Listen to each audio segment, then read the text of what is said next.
Hey everybody, welcome to the Big Llama Show. I'm the Big Llama. I got a movie review for you. It's controversial. A lot of people are spreading hate on it. I kind of liked it. I thought it was pretty decent. Space Jam: A New Legacy. Let's go.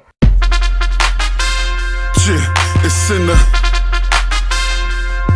She ruckus. Deadbeat. Let's go, let's go, let's go, let's go. You ain't a killer, boy. Stop. I hear you yelling stacks on deck. Everybody, welcome back to the Big Llama Show. I'm the Big Llama. Thank you so much for joining me. We're going to do a movie review. Space Jam: A New Legacy came out. It's LeBron James as the taking over Michael Jordan's mantle in this one. I got a lot of thoughts on it, and there's a lot of internet hate, so I'm going to get right into it. But before we do, make sure you hit that subscribe button. Make sure you become a member of the Llama Nation. Give this video a like. That way that my video can get updated on YouTube algorithms and will show up more and more on your feeds. If you really like this video and you like my videos, hit the little bell notification so you know when we drop videos. All right, let's talk about Space Jam. Space Jam: A New Legacy. It opened in theaters July 16th and it was streaming on HBO Max. Director is Malcolm D. Lee. It stars LeBron James, Don Cheadle, and Cedric Dreux. The runtime for this movie is about 1 hour and 55 minutes. It's rated PG, and it's in theaters and HBO Max. And the main synopsis is that LeBron James is sucked into the Superverse and forced to play a basketball game against algorithm for his son. And then the Looney Tunes and Bugs Bunny are all involved. All right, guys, let's talk about a couple of things. First of all, let's talk about perspective. Looking at movie reviews, and the way that I do reviews and the way I critique them is I always look at what is the intended audience of the particular movie that I'm watching. If it's a serious movie, I'm looking at serious elements, I'm looking at cinematography, I'm looking at direction. But if it's a kid's movie, I'm just looking for entertainment value. I'm looking for what's in it for the kids, and then are there those Easter eggs or those nuggets for the adults, because they're forced to watch this with the kids, and sometimes over and over again. And guess what? Space Jam delivers for the kids. I've seen way too many adults complaining about this movie.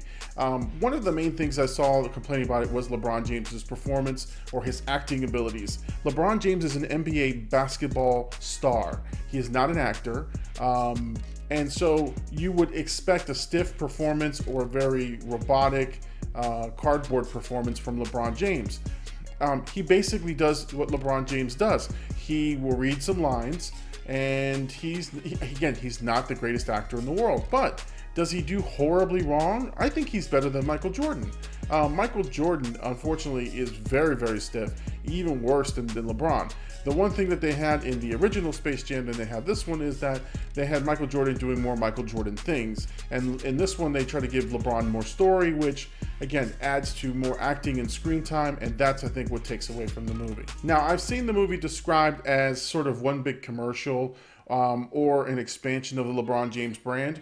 And you wouldn't be lying if you said that. There is a lot of nods to LeBron James, his story, the whole introduction into the first half of the movie is the highlights from LeBron James growing up and getting drafted and becoming an NBA superstar because he's playing himself.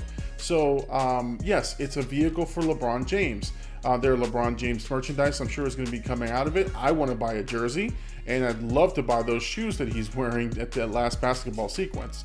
But again, it is what it is. It's made for kids.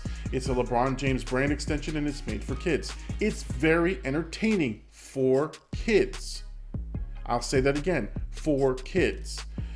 Too many adults, too many people on YouTube and Twitter hate LeBron James for whatever reason, maybe because of his maybe beating your team or from a sports culture. That's fine, but it's a movie for kids. All the hate is directed at LeBron James and his acting, but the movie was somewhat entertaining, and it was good. It was fun, and a lot was said that there's too much visual, too much stuff happening in the movie, and they're not wrong in saying that, but if you think of kids today and you think of the way that they consume material. So for example, if this video is too long, you're going to turn it off because your attention span or people's attention span is not that long.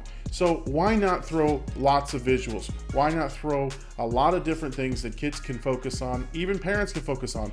This movie is probably funner on a second watch because there were so many Easter eggs in there that it was just fun. It was fun to see different characters. Now, as far as story is concerned, it's a pretty basic story. LeBron gets sucked into the WB Superverse or the Webaverse or whatever they call it. They're just trying to say verse in there. And he's got to go get his son. And that's an easy premise. Again, this is for kids. It doesn't have to be complex. It doesn't have to be convoluted. It doesn't have to have, you know, a serious, you know, thinking back, you know, where you have to figure out what he's trying to say, what he's trying to do. It's simple. He's got to go get his kid. He's got to play basketball to win back his kid. And Don Cheadle plays the villain. You know, he's Algorithm. And, you know, he hams it up as a classic villain, and he's over the top in his performance. Now Don Cheadle is a classically trained actor. This guy is, you know, been in big time serious things. He's been in Marvel movies, and his performance was way over the top.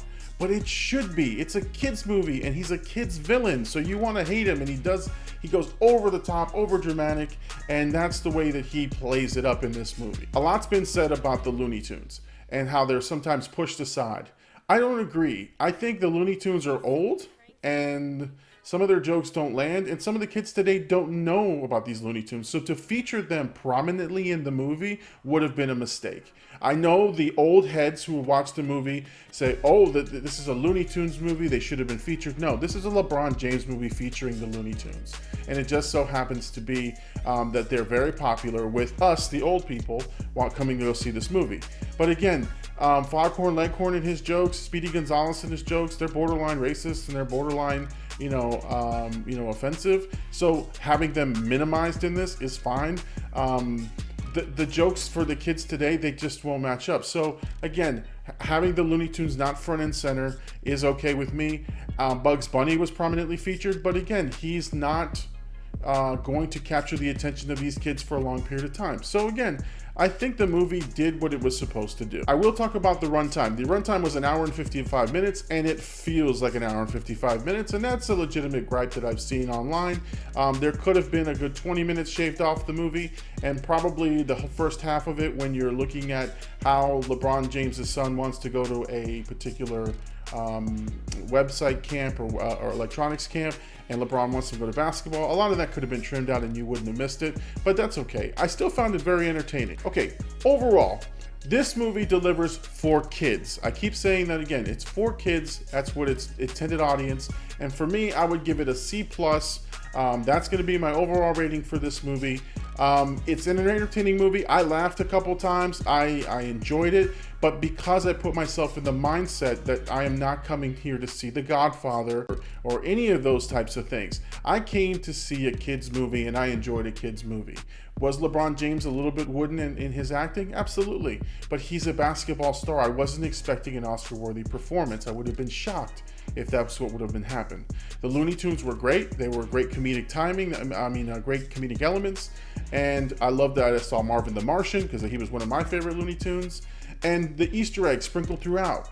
All the different WB properties were involved. Now again, was it the actual WB property or the person like Neo? Was it Keanu Reeves? No, but it was fun to watch. It was fun to see, and those were the nods to the adults or the parents watching this particular movie. All right, so I enjoyed Space Jam. I thought it was a really, really good movie. Again, I gave it a C+. It's for kids, it's entertaining, it's a little bit too long, and the visuals were stunning. The visuals were great.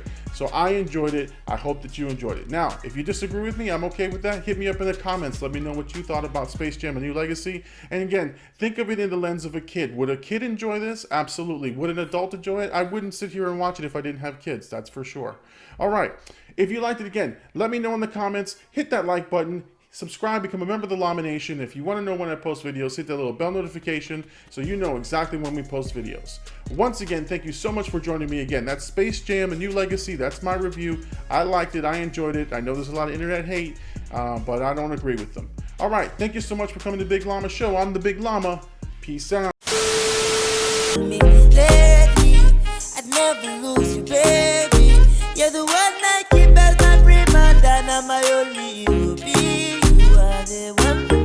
Shit, I tell her, baby, you're the one for me. Never two unless you telling me you feel it too.